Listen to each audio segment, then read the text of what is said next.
Hi friends, please subscribe my channel. Before ఎలా prepare చేసుకోవాలి ఏంటి అనేది గ్రైండర్ ఇలా పట్టిన తర్వాత, అంటే మిక్సీ పౌడర్గా పట్టిన తర్వాత బ్లాక్నెస్ వస్తుంది. వచ్చిన తర్వాత మనం కోకోనట్ ఆయిల్, అంటే న్యాచురల్గా ఉండే కోకోనట్ ఆయిల్ పారాషూట్ అందరి ఇంట్లోనూ ఉంటుంది. సో అది తీసుకుని కొంచెం కలిపి రాసుకోండి. అయితే నేనేంటంటే కొంచెం కలిపాను ఆయిల్ అనేది.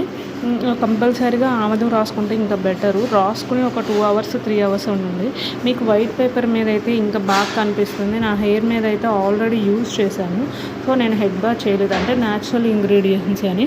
అవసరమైనప్పుడు చేసినా బాగుంటుంది, లేదు మీకు ఒక బిఫోర్ డే వేసుకున్నా బాగుంటుంది. సో ఇక్కడ చూడండి న్యాచురల్ ఎలా అవుతుంది అనేది. వైట్ హెయిర్ కూడా బ్లాక్గా అయిపోతుంది. ఇది ప్యూర్ వైట్ కాబట్టి ఎలా ఉంటుంది ఏంటి అనేది తెలుస్తుంది. చూడండి, దీన్ని రబ్ చేసి కూడా చూపిస్తాను.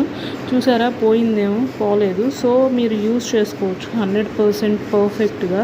ఇదిగోండి చూడండి, న్యాచురల్గా అట్లా కూడా ఉండేయచ్చు, ఏం అవ్వదు. మెంతులు, కరివేపాకు, నల్ల ఆవాలు, ఆయిలే కాబట్టి. సో మీకు నచ్చినట్లయితే కనుక please subscribe my channel friends. ఇదిగోండి, ఎక్కడెక్కడ ఉంటుందో అప్పటికప్పుడు రాసుకునైనా వెళ్ళిపోవచ్చు. కాకపోతే హెడ్ బాత్ చేయాలి కాబట్టి ఒక 2 అవర్స్ బిఫోర్ పెట్టుకుంటే చాలా మంచిది. ఇది న్యాచురల్గా ఇంట్లో పౌడర్గా పెట్టుకుని ఎక్కడికైనా తీసుకెళ్ళవచ్చు. కలర్ అంటే షాప్కి వెళ్ళాలి, ఇవన్నీ కూడా.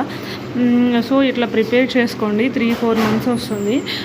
మీకు నచ్చినట్లయితే కనుక ఈ వీడియో అనేది please subscribe my channel. Thank you.